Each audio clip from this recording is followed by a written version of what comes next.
do this at all without them. Yeah, truly, thank you so much. And everyone else is like, their energy is like, and what they're doing is really affirming and supporting this understanding, which I'm trying to share right now, which is about how nature creates energy. So it's like, why are we here? Just to put a clear intention out, to see if we can increase our efficiency and create free energy by following the geometry of living systems in nature. I'll go into a bit more detail, but that's the basic idea. Nature has a geometry which we see replete throughout in the cosmos, on the big scale, the macro scale, in the shape of the galaxy. We see this spiral, and I'll get into that in a bit more detail just now. And then on the small scale, we see the same energy patterns, these toroids, these spirals. And our foundation is set up to try and do that, to create this energy the same way that nature does, and so we can serve life and hopefully support things like a transition from animal to plant-based agriculture. That's the main goal. That's why I'm trying to get a lot of energy, so we can support that, because even if we have all clean energy, still the most important thing is what we eat. Like, that's the most destructive thing on this planet. So that's what I'm trying to do, is get a lot of energy, and then we can start to grow some forests, some food forests, and set up some nice gardens, do some military gardening, military meditation, generate some positive vibrations. And so that's what we would use our energy for. And the foundation is all about precepts for harmlessness. So the 5 Buddhist precepts, that's all that our bylaws are for the foundation. So that the projects we set up and our activities inside of them are just governed by, does it cause harm or not? In fact, is it of great benefit or not? So that's what I was trying to set up, and I'll tell you about how that's gone. So how does nature make energy? We're seeing in all living systems this geometry, this spiral. As above on the big galactic scale, we see a big spiral, and on the small scale we see this spiral. In the geometry of humans, let's see if I can play with the mouse.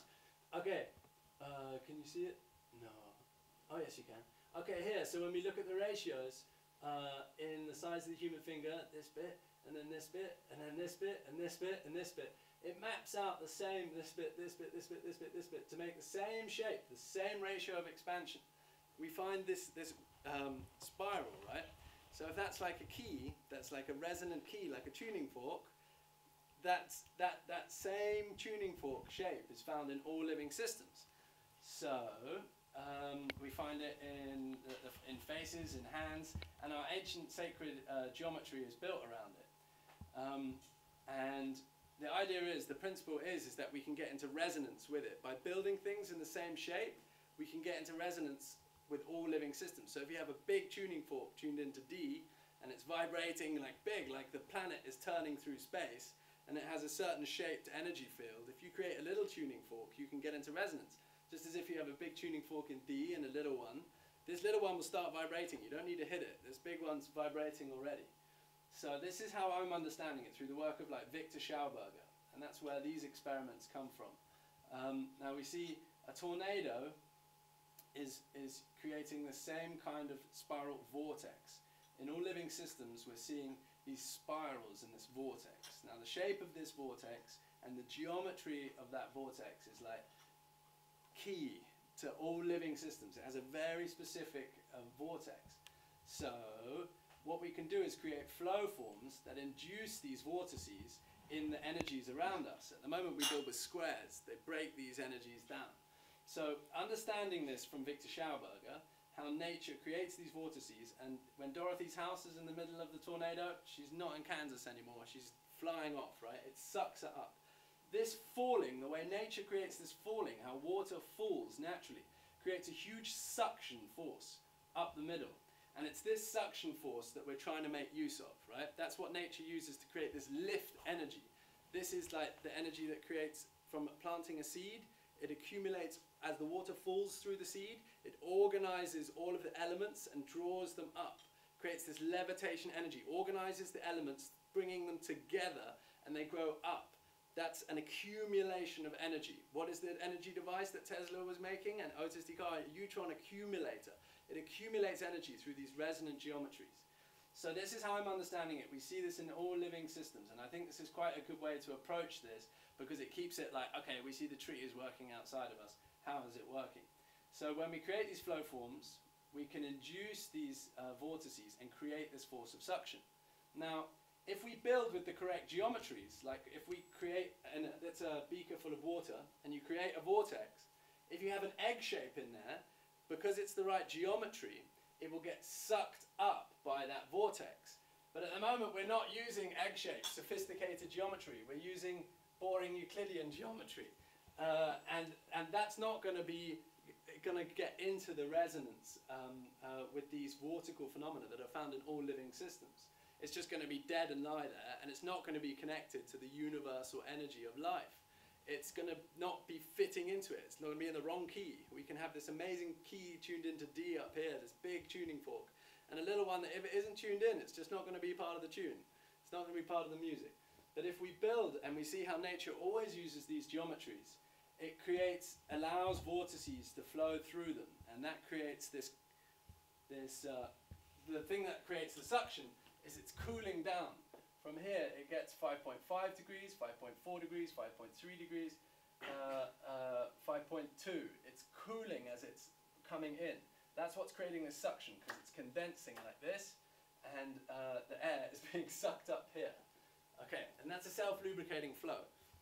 So this is what Schauberger was observing. Now you can stick thermometers down a vortex, and you can see that for yourself. So a trout, when he's swimming in cold water, and the water's flowing against him, he just has to face upstream. He doesn't have to waggle his tail really, really hard unless you pour cold water, warm water in upstream, because that will change the density. But when it's the right density, it's all about temperature gradients, very tiny temperature gradients that nature does it. But at least we can see simply the water is pushed around the trout by its shape using these geometries, and it creates vortices behind. These cause that self-organizing flow, which causes that suction here, and it's essentially creating a greater density because it's cooling down here. So we're getting more dense water as it's cold. And all he has to do is stay with his nose upstream, and he's pushed like a bar of soap in your hand upstream. Now, if we could do that when we have water flowing against us, just sit in the stream and have a specially shaped craft that just sucks us up water, hey, we've done what everyone says is impossible, right? And Schauberger in the 20s and 30s was building flumes based on these principles, and everyone said it was impossible, it would fail. It worked. But it's just, there's a lot of ingrained momentum in the traditional modes of construction. And to get things like this built are very complex, involve very complex mathematics. So here you can see where he's building pipes like that, he's getting this negative friction. These are normal shaped pipes. Here's the amount of friction and the flow of water. Here he's getting negative friction. That's like you've got something that is pulling you the other way, creating over unity energy, getting more energy out than you're putting in. Now we have the difference between these two forms of motion. The explosive energy that we're using today, inside to outside, where we have a fire and we're breaking coal down into gas and smoke, and then it's breaking down, all the energy is going outwards. It's disintegrating, decelerating, dissipating, destructive, divergent, loosening, friction inducing. These are all our present energy systems. A nuclear explosion, right? And then you're getting farther away from the power station, more copper resistance. You have to build another power station because it can't send the energy that far.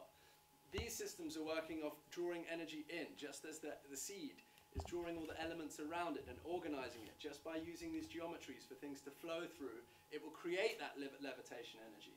And that is consolidating, accelerating, it's accelerating down, it's integrating, contracting, convergent, formative, friction reducing.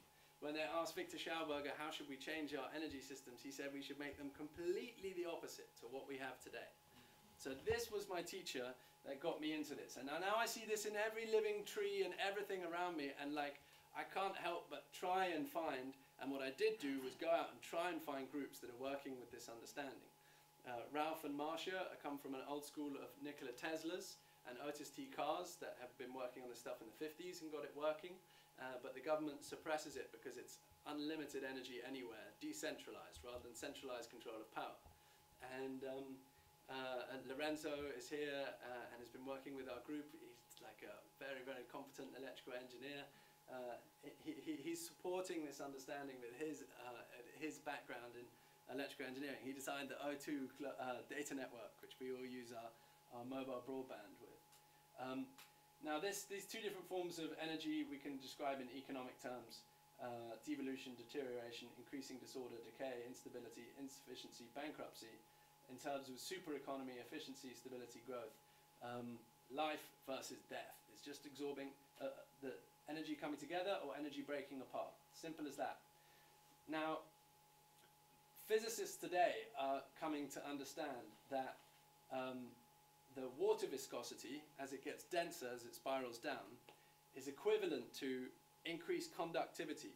The more we're inducing this vortex, the more we're increasing the conductivity. You can see here that the lightning is following the same vortical pattern down as this tornado. So if we're using here, we're not in, because what I started off doing was creating these really complex pipes and putting water in. You have to have very mature water and all this other level of understanding of water, which is not arbitrary. This is now doing it so elegantly, like Otis T. Carr's stuff with the Utron. It's creating an electromagnetic vortex. So we're creating a vortex, a big spiral, but a donut-shaped one, which is like all other living systems, and it's doing it with electromagnetism. Now, the more you induce this special shaped vortex, the greater the conductivity that you're inducing. And that's now, I saw this group and I was like, okay, this really fits in with my understanding of how this works. Now, I'd like to show you just 7 minutes of this talk, which got banned by TED, which is this Technology Education Design Group, for no good reason I can find. And it gives you an introduction into vortex-based mathematics. Let's see. It might be a bit too heady. There's this good bit. Alright, okay. Let's do a bit on the torus. How long is that one?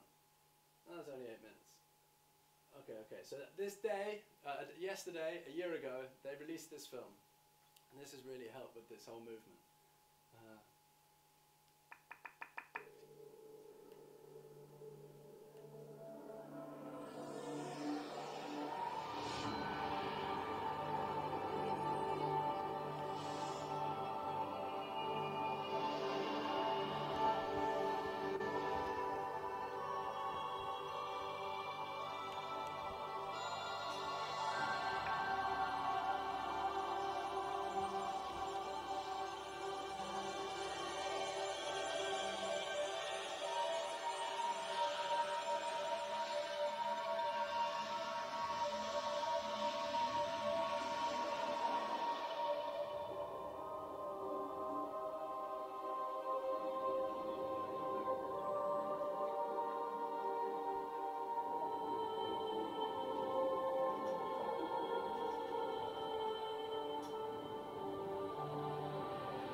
Anything.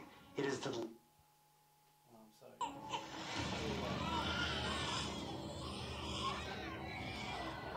And yet, for the majority of people on the planet, life is not about thriving.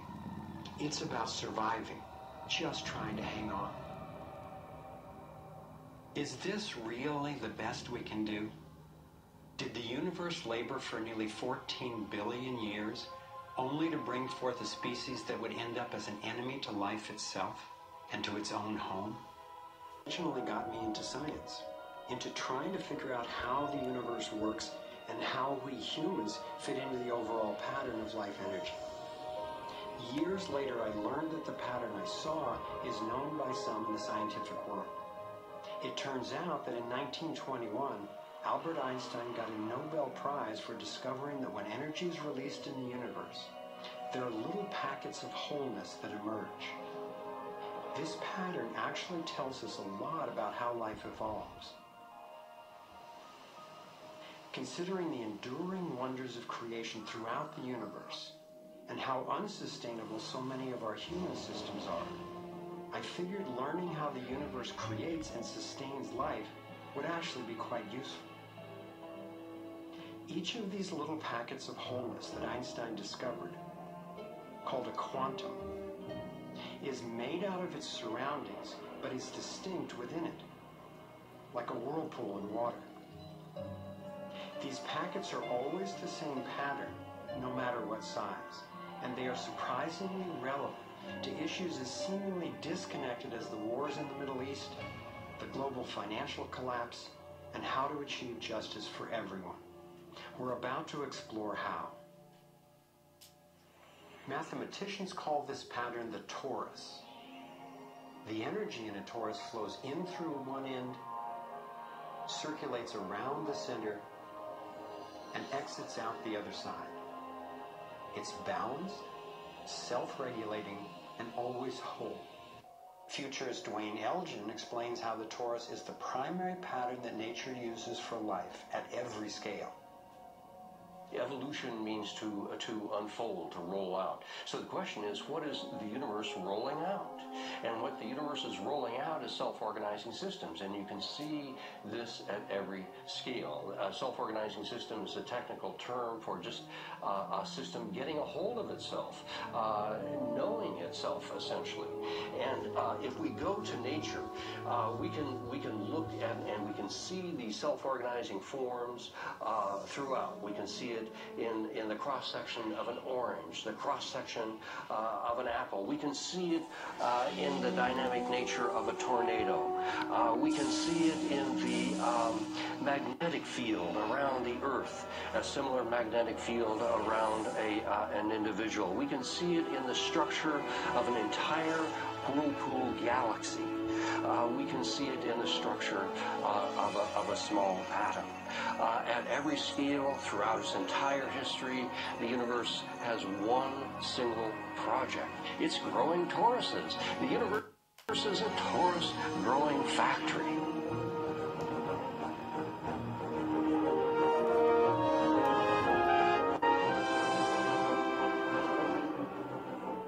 These toroidal dynamics are visible at various scales.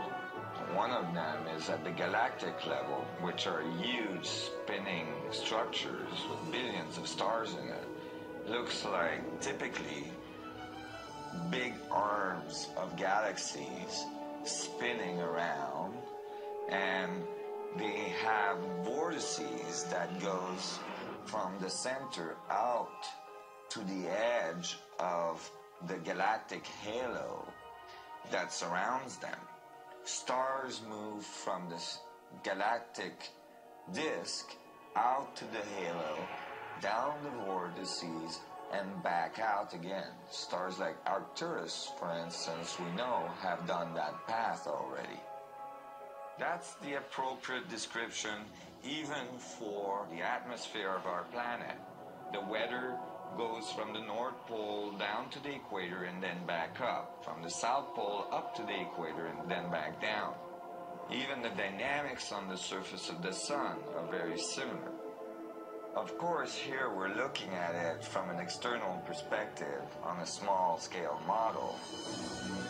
When you look at the solar system embedded in the galaxy,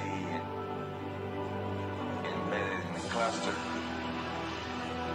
embedded in the supercluster, we're traveling in this boundless sea of infinite torus flow.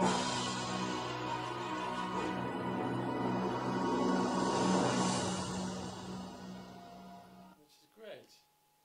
Okay, so we got this torus, which is a very special shape found in all living systems. So we hypothesized that if we map that out, we can create the path of least resistance. We assume life is always following the path of least resistance. So we can create greater efficiency by following that out, and maybe even mirror the over unity that we see in nature. Plant one seed, get a tree with lots of fruit, lots of seeds. Plant those seeds, you got a forest. Okay, if you keep doing that, you can even start evolving different types of trees. Now, this is vortex-based mathematics, which is invented by a guy called Randy Powell, who observed it in the Abjad by studying the sacred languages, Persian, Hebrew, Farsi, and it's like numerology on one level, but it's been bridged into all different areas of science.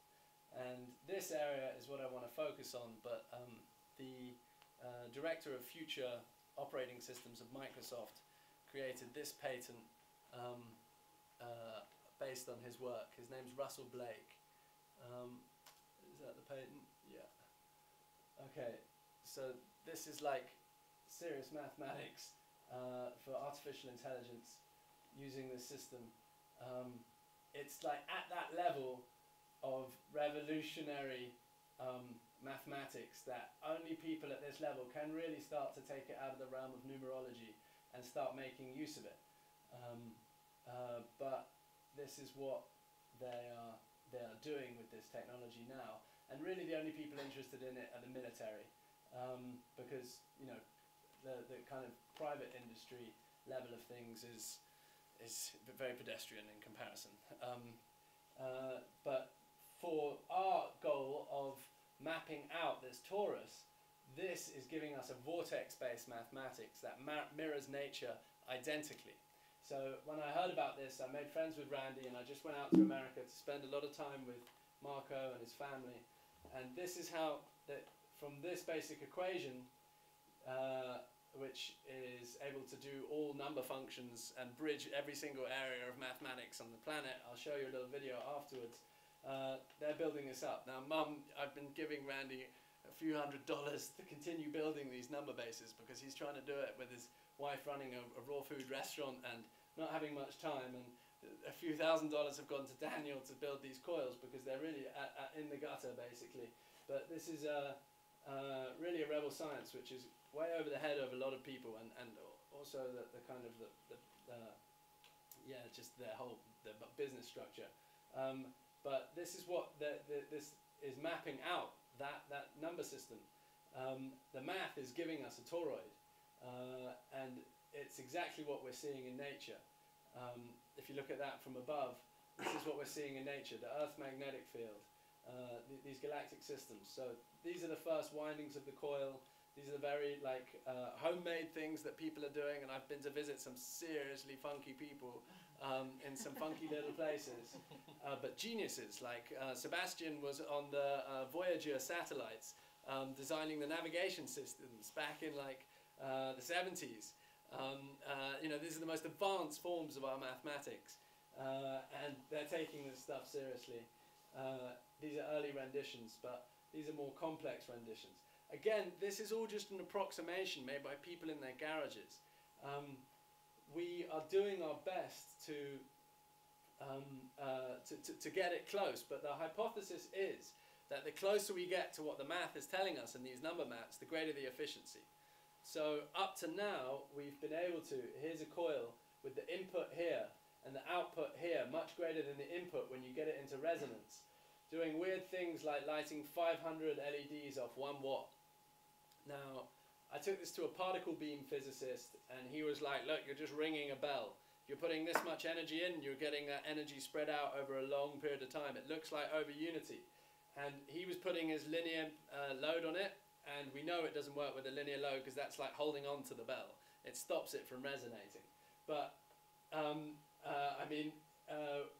the weird things are, this should just be a speaker cable. The longer your speaker cable, the more resistance. What we're getting here is the more times we create this coil and step up the voltage and then step it up again, which shouldn't happen with a one-to-one winding, we are able to light more light and it takes less current from the wall. It's weird stuff like that. Now what we need to start going further with this is non-linear tests that work off non-linear loads. Now those are non-arbitrary, working with alternating current. I will give you an example of a resonant phenomena in parametric circuits. Okay, these are the kinds of documents done by Osamu Ide, who's a Japanese guy working with one of our team for his experiments, resonance phenomena in nonlinear and parametric circuits, what that is. Now this is the kind of stuff he's having to put out to accurately develop this. And Kirkwood, who's the particle beam physicist I sent this to, he said, oh, gone too far. He said, where's his page? Okay, yeah, so we're getting for 1 watt, 500 LEDs for 52 hours, which can be topped off with a tiny little solar panel and just kept running indefinitely. Because in the daytime, no matter what the sunshine, you can keep topping off this enough to charge all the batteries. That's like enough light to light this room, one half of this room, very, very well. And it's indefinite. It just goes on and on and on off a tiny little solar panel. So it's the most efficient lighting system that we can find anywhere. Now, after reviewing this and the subject field and us coming to him and presenting him with what I'm about to show you, it became apparent that the methodology and apparatus was necessary to isolate the inability of a majority of participants to validate, that includes him, mind you, to validate a gain of a system and to find a way to promote accurate meteorology and measurement. Now, what he describes here is, oh God, you guys can't see that. Okay, what he describes here, is a system for measuring it. Now, this is non-arbitrary and will take us a lot of time to put together. And what I want to do is build on these experiments here with this and other devices, and with our foundation form a board of really capable tech guys to start evaluating this and developing this. And I got some ideas about how we can all work together on this. I showed you that one. So that's the hypothesis. The closer we get to accurately modeling this math, the greater over-unity we'll observe. And this is just one of these technologies. There's many. So I showed you this. Here's what we're doing to make this happen. I went out there with the intention to create this foundation with a tech team, of which Lorenzo is the project manager of the team, and Franklin, who designs the control systems for power stations. He's a research and development guy. He's providing that guy in Japan with his tests, with all of his technical kind of his tools. Idiot couldn't do it without his coils, which are coming from Ralph and Marcia from back in the 50s when they got this stuff working. So the idea of the tech team was to test and verify whether or not we're creating over unity. If it is, to develop open source plans that can be put into an open source production facility, and that becomes its own subsidiary company. A little bit of the profit from that comes back to us to create these craft. As it accumulates energy, it accumulates gravity. And number 3, look, if we can get some nice craft, then we can go around and start some big food forests and go and hang out with the tribes and make music and keep growing the garden. I mean, what are you going to do if you've got free energy and the ability to move around a lot? Now, these guys heard about what I was doing. Ruben Langdon was the lead animator behind all the motion capture in Avatar. Whenever you see them doing stunts like flying around on the dragons, that's him. He spent 4 years animating this. Wow. He's a really, really blessed soul, and this completely changed his life. He's like James Cameron. He became vegan, and he's really like changed his orientation. So now the idea is, and this is his idea, and he's created this awesome presentation for it. But the idea is that we create a TV show. We have our tech team with some of his guys added to the team as well. We have a business development board which helps not just this technology, but a long list of people who have developed these things and are now willing to show it, because there's a lot of situations where you come out with this stuff. The big mafia people who control the armies and the energy companies, they're like, sit down, otherwise we'll kill your family first and then we'll kill you. That seems to have stopped. That really seems to have stopped. Otherwise I wouldn't do that. I really would. Were you looking at your mum? Yeah, it's really seemed to have stopped. There's one guy I went to go see. He's apparently one of the Queen's nephews, and they were saying the Queen was trying to kill him. I'm not even joking. That's what they say. Now, his devices, here. they've got this big crown on them, and he's on some other level stuff. DVD player. Okay, so this is James Gilliland at his ranch up in Oregon. Do not want to come forward right now.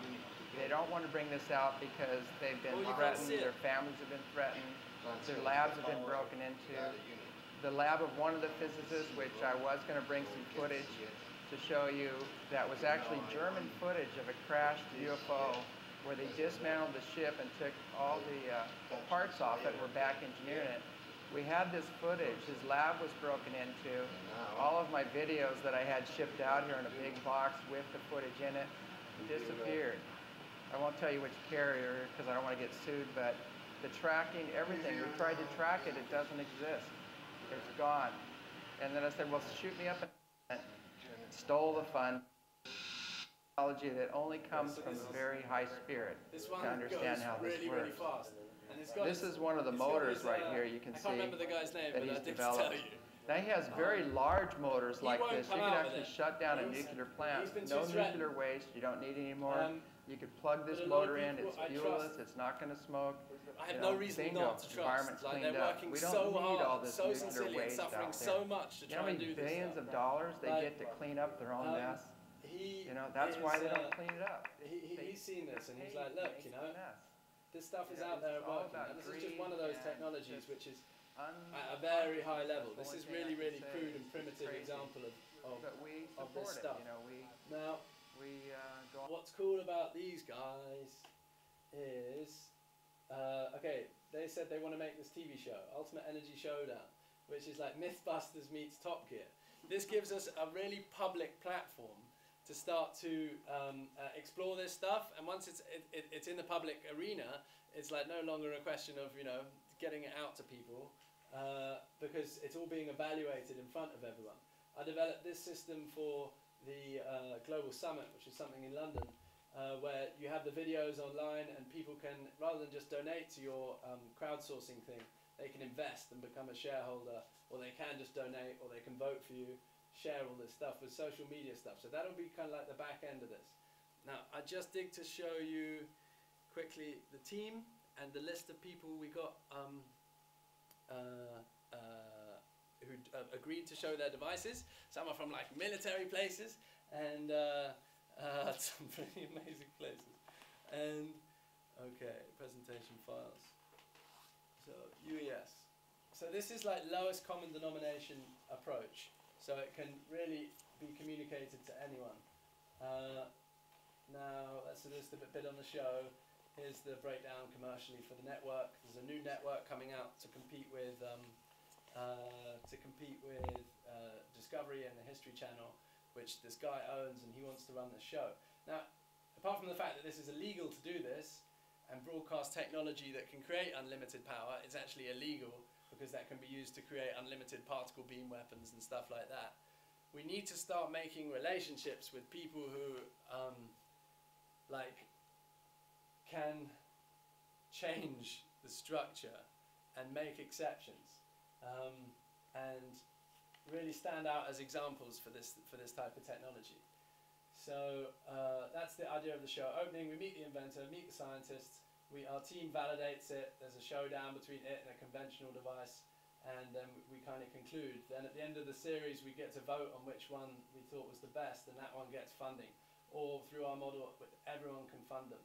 Now, Paul in the Midwest has a plasma motor. John in Canada has a Star Trek type battery that extracts power from crystals. Thane in Canada has an electric tube body that provides unlimited range. His device violates the law of thermodynamics, but neither NASA nor MIT can disprove him. There's a long list of people here working with these technologies.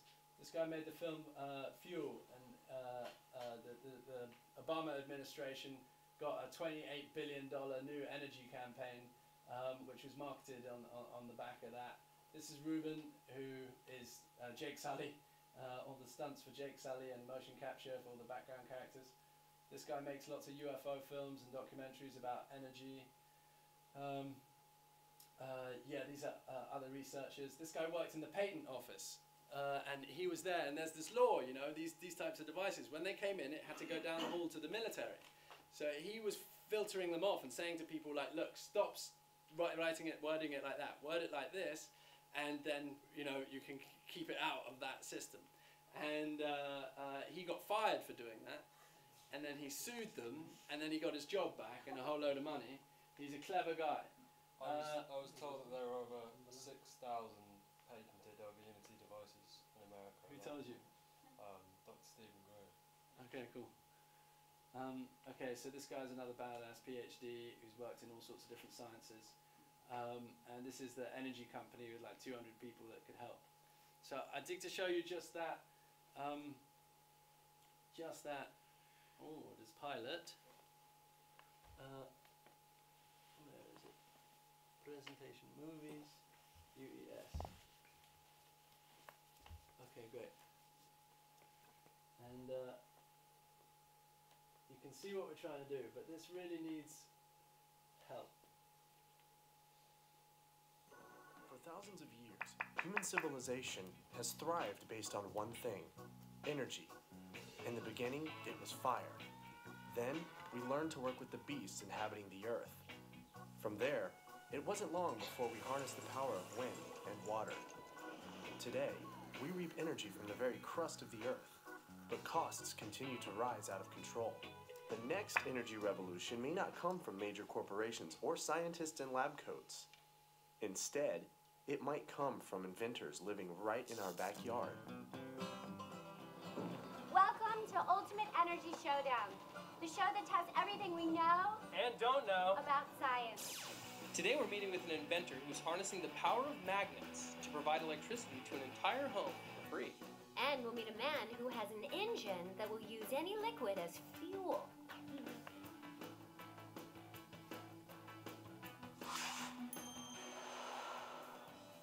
Inventor Jeff Baird has developed drilling rigs and equipment for the oil industry over the past 40 years.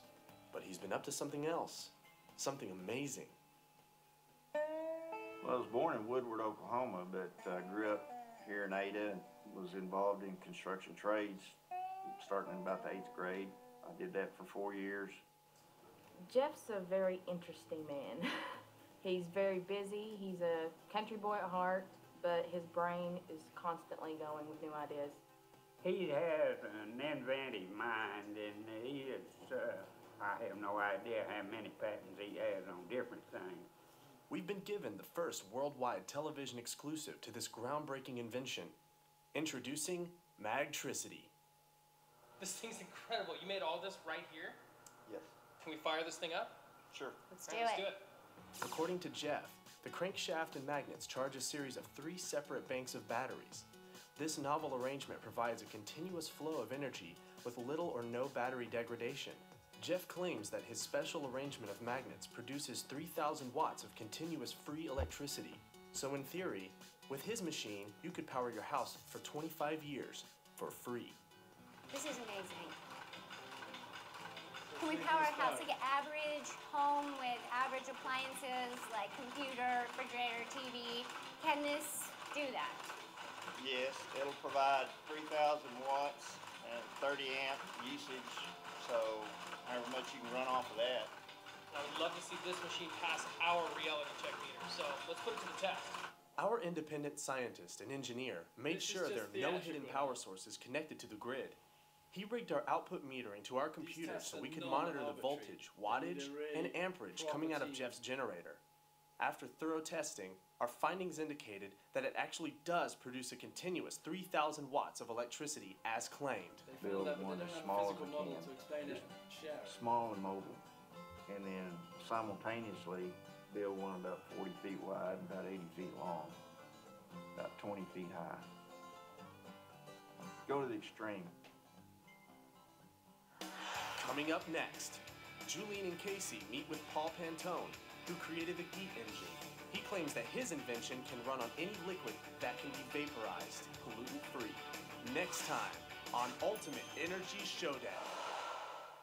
Okay, so just before I show you this thing creating ozone at low voltages, which is supposed to not happen, it's supposed to only happen at very, very high voltages, and the only thing that can account for it is the magnetic field. I'll say that, like, the reason I asked you all here is just good fun to share and get everyone together, number one, but like, this really needs help from some really well organized people. So what I'd like to do with this is have it running a bank of LEDs up in my dome up in the forest garden, and it will have like the most efficient lighting that I've been able to find, and I can get it going. I need a source of light up there anyway, and power, and that'll be something going there. And hopefully, Lorenzo, you can help us to look at these second and third order magnetic resonance nonlinear field effects and come up with something that can say, well, is this happening or not? Like, because Kirkwood's linear tests, it needs to be more complex than that. So please, that's what really we're hoping we can get some help with. And then if we can come up with something that's communicable to the scientific community, then we can start to get some people who are really heavy hitters to say, like, all right, well, if this is doing that, then there's a lot of room for improvement. And a vehicle like this could help improve it. Now, if any of you have got cars or spaceships or anything like that and producing lots of those, and they need clean engines, well, this can be a methodology for finding those. And that's what we hope we can do is use this show, get some public figure at the top saying, like, okay, you know, we want to start making clean energy. If this is what all the hype's about, let's get our team of people evaluating it, check out all these guys. Is it rubbish or is it for real? But if behind closed doors we could show things that actually are working and that do, and like it really is here, that's where we're at right now. And this is what I'm showing you right now. Is our physical models aren't working. Am I correct in saying that, Lorenzo? That like it's like it's not valid. Yeah, there shouldn't be ozone pouring off this thing at 44 volts, right? For one, it should only happen at coronal discharge, where you have a blue spark jumping across a gap. At 1,000 volts, it takes for 1 millimeter. Now, then you get a little bit, which you could hardly even sniff, right? When you make an ozone generator, you have thousands of these blue sparks, and then you have a fan behind them. This is happening at 44 volts. That shouldn't be happening according to our physical models. So this is something so you can get a sniff, something's cooking. I don't want to show you the lighting effect things, but I don't know how much longer you'll be able to listen to me rabbiting on, but I can just put this on in the background. This is Daniel calling me on Skype. Daniel, the inventor of this coil. And how's it, my bro? Brother Charles. Whoa. You see what's going on live? Yeah. So now that should just be a really long speaker cable. The longer it is, the more resistance. But it's not. The more we put on, the less it takes out the wall. We've got, and the more lights we're able to light. 576 Something LEDs, is going on here, and our conventional measurements are not cutting it. We need these very complex. We need instrumentation that doesn't really exist. We need quite a lot of support. And the plot thickens. And that's what the Foundation is there for, and that's what the Avatar people are bringing. So I did the math on these two. So to light up this number of LEDs, you normally use 28 watts, and we're using 1. And the battery would normally last 58 hours, or excuse me, it would normally last 1.5, and it's lasting 58 hours with this system. What? 58 hours. So we increased the runtime by putting on more LEDs. There's weird stuff like that's happening. So what I want to do is just get that producing ozone. You can smell it for yourselves, and you can say, like, okay, I've seen ozone being produced at 44 volts. You can bring your own engineers, and you can come and you can set up the experiment wherever you like, and you can go, okay, I'm smelling this. And in the coming weeks, with Lorenzo's help, we're going to be setting up this one, and your guys can come and see that too. And this is something you can start to work with. We can build them of parts that come off the shelf, and it's for us to develop and start sharing with our families and making things cheaper. And we can clean water, purify anything with ozone. We can use it instead of irradiating our food. Yeah, and it can be used for healing and stuff. That's Marco Rodin, who developed the system of math, his little daughter Cloud. But yeah, I was staying with her. So let's get this one hooked up, and you can all have a smell, and then we can have some food, and then Ralph is going to show us a video and talk about some stuff. Cool? Cool. Okay, cool. Yeah.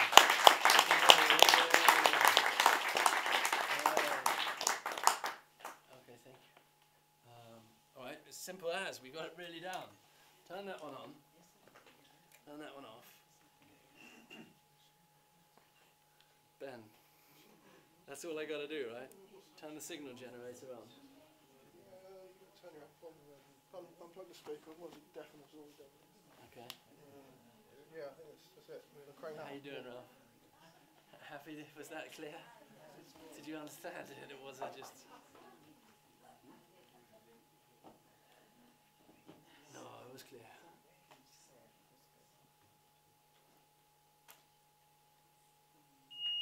Okay.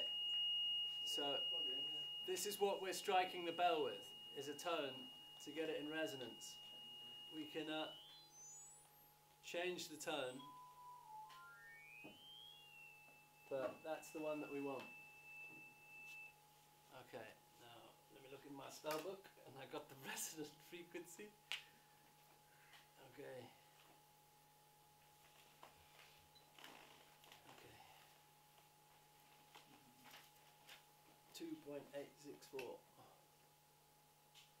How are we doing? You smelling any? No, no voltage yet. You need to turn it up. Have you got that coming through? Hang on, I'll turn it up again. Okay, it's right down. That's it ringing. Is it? That's going to be pouring off it. Arto, have a sniff. Have a sniff. Now this is cheap wire. Oh my god. Okay, yeah, have a sniff, everyone, if you like. This is really cheap. Ozone, so it's oxygen, 3 molecules of oxygen joined together. That is normally only fused together at very high voltages. And they spend a lot of money generating these voltages to do it. Wow. Yeah. Yeah, I had it in my pocket. Now this is happening at 44 volts, which is very, very low. Very, very, very low. Okay, so the only thing that can account for this is we're not getting a blue spark, a corona. No, it smells like very clean. Yeah, very static. So we now have a sound coming into here like a speaker, and it's getting into resonance. So we're not getting blue sparks like fire energy, we're creating a vortex that's creating a magnetic field that's causing the energy to come together. Just like when you're burning a fire, you can cause things to come together. Here we're doing it through implosion, explosion. What frequency are you sending through? This is 2.8 kHz, something like that. Okay. Yeah. So this is a phenomenon that shouldn't be happening, and they can't explain it. I've taken this to particle beam physicists, and they come at me with all these, like, oh yeah, the magnetic field is and I'm like, the magnetic field is what, man? Do you, like, here's the laws. Now what we're working on is getting that law like written out, what we're expecting, and what it actually is. But it's just so understood that it only happens with coronal discharge, like a fire, at high voltage. And it's a standard test of electronics. When you have a gap of 1 millimeter and a thing jumps across it, you have 1,000 volts. And that's where we get ozone from. Now that stuff is poisonous if you're breathing too much into it. Smell it if you haven't already. It can be used very healing. It can be very healing as well. It just depends how you... Can? Yeah. Is this plugged into electricity? Exactly. Or is it? It is. Exactly. So it's plugged into a sound frequency like a speaker. We're sending one sound. And it causes it to resonate. Ben, did you turn it down? Okay. It's plugged into electricity. Huh? Yeah. What? No, it's ozone. What does It's producing the gas, but it's due to known laws of physics. You shouldn't put the gas at that low level of a voltage.